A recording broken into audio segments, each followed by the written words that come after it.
PSG 5, inter Milan 0। এই হচ্ছে গতকাল রাতের চ্যাম্পিয়ন্স লিগ ফাইনালের স্কোরলাইনটা বল দিচ্ছে কত বেশি একপেশে হয়েছে এই ম্যাচটা। এই ম্যাচ নিয়ে কথা বলার জন্য সামনে আছেন আমার সহকর্মী হাসনাত সোহেল। কেমন দেখলেন গতকালের ফাইনাল? একতরফা ম্যাচ, মানে এক লাইনে যদি বলি বা 100-2 শব্দে যদি বলি, একতরফা ম্যাচ। পিএসজি মানে অসাধারণ ফুটবল খেলছে, তার বিপরীতে ইন্টার মিলান আমার মনে হয় হচ্ছে মানে তাদের ইয়ার মধ্যে ছিল না, জোনে ছিল না, এবং মেন্টালি অনেক বেশি হচ্ছে আন্ডার প্রেশার ছিল শুরু থেকেই। এবং পিএসজিকে আসলে পিএসজি যে এরকম ফুটবল রিসেন্টলি খেলছে, তাদের যে হচ্ছে অ্যাটাকগুলা মানে আমরা আগের ম্যাচগুলোতে দেখছি, কিংবা হচ্ছে সেমিফাইনালে যদি আমরা দেখি পিএসজির খেলার মধ্যে যে রিদমটা, এই রিদমটা ব্রেক করার জন্য ইন্টারের যে হচ্ছে আসলে একটা ডিফেন্সে যে হচ্ছে একটা মানে দৃঢ়তা দরকার ছিল, সেটা আসলে ছিল না।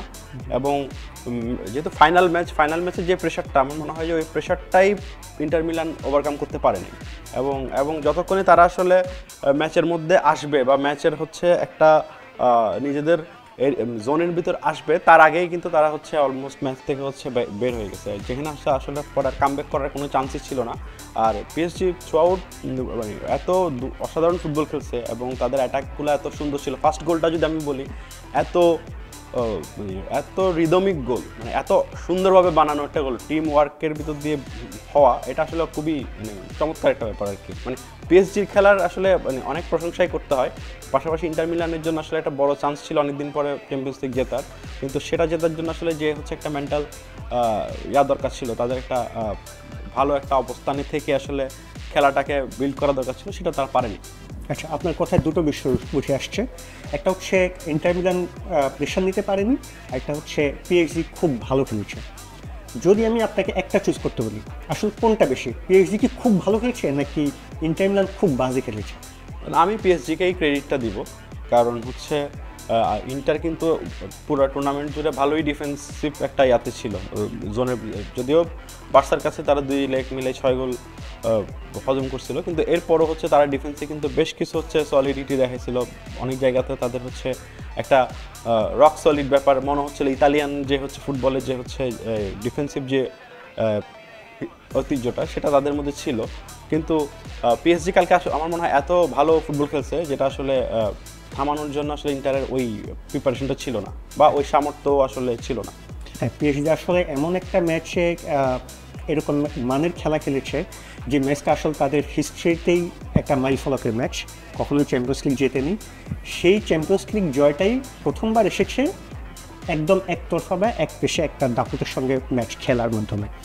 এই ম্যাচে যদি আমরা স্ট্যান্ড আউট করতে চাই বিশেষভাবে একজন দুজন, সেক্ষেত্রে আপনি এরকম কাকে বাছাই করবেন? আমি কিন্তু এখানে জোড়া গোল করা প্লেয়ার আছে 19 বছর বয়সী, কিংবা হচ্ছে ক্যাভারেজ খেয়া গোল করছে, কিন্তু আমি কিন্তু দেম্বেলের কথাই বলি।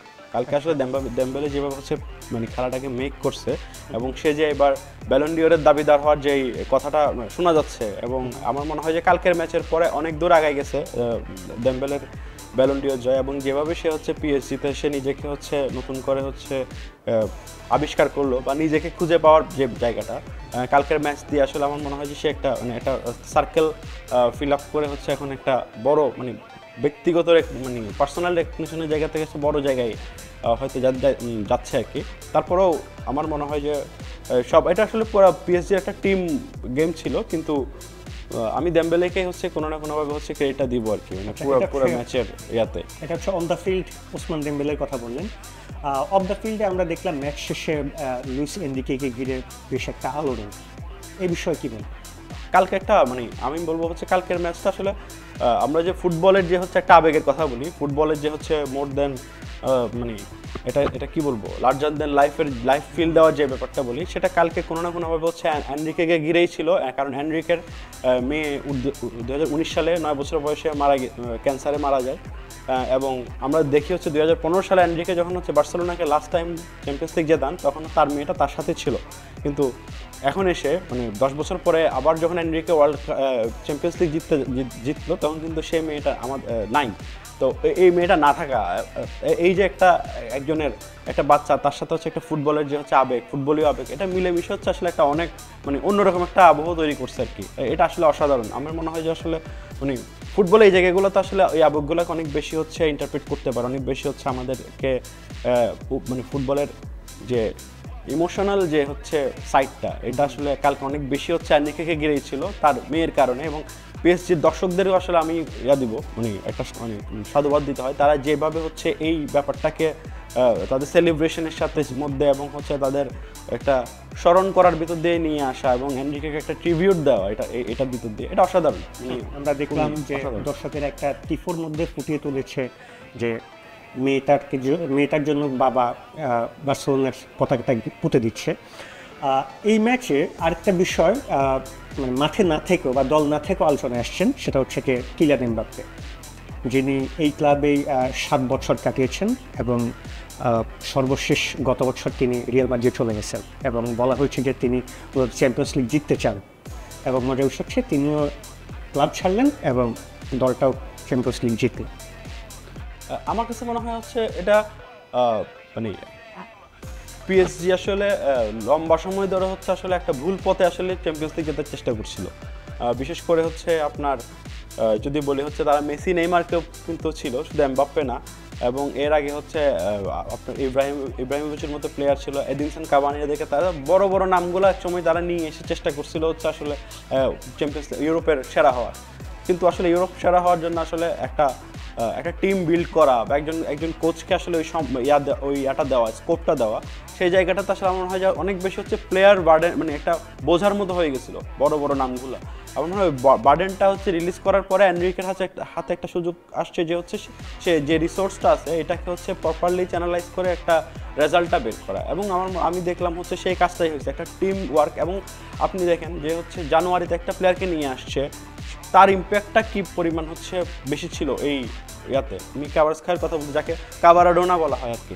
তো তার কিন্তু হিউজ ইম্প্যাক্ট ছিল এই চ্যাম্পিয়ন্স লিগ জেতা এবং হচ্ছে রিসেন্টলি আরও 2টা মানে ট্রেবল জিতে এইটুক আসার মধ্যে, মানে ট্রেবল জিতে হচ্ছে কালকে তো এনরিকে আরেকটা রেকর্ড করলো। তো আমার মনে হয় হচ্ছে মানে একটা কোচের একটা বড়, মানে ফুটবল যে আসলে শুধু প্লেয়ার্স গেমের চেয়ে অনেক বেশি কোচের মাথায় অনেক বেশি খেলা হয়, সেটা আসলে আরেকবার প্রমাণ হইলো আর কি। হ্যাঁ, আমরা পিএসজির চ্যাম্পিয়ন হওয়ার মাধ্যমে আমরা কোচের ভূমিকা দেখলাম এবং একটা টিম বন্ডিংয়ের মাধ্যমে একটা দলের জয় দেখলাম। গতকাল রাতে চ্যাম্পিয়ন্স লিগের ম্যাচের মধ্য দিয়ে 2024-25 মৌসুমের ইউরোপীয় ক্লাব ফুটবলের সব ম্যাচই শেষ। তবে এখানে আসলে খেলা শেষ নয়, আর 2 সপ্তাহ বাদে শুরু হচ্ছে ক্লাব বিশ্বকাপ। সেই ক্লাব বিশ্বকাপে পিএসজি আছে, আমরা দেখব সেখানে পিএসজি ইউরোপীয় চ্যাম্পিয়ন হিসেবে কতটা কেমন করে।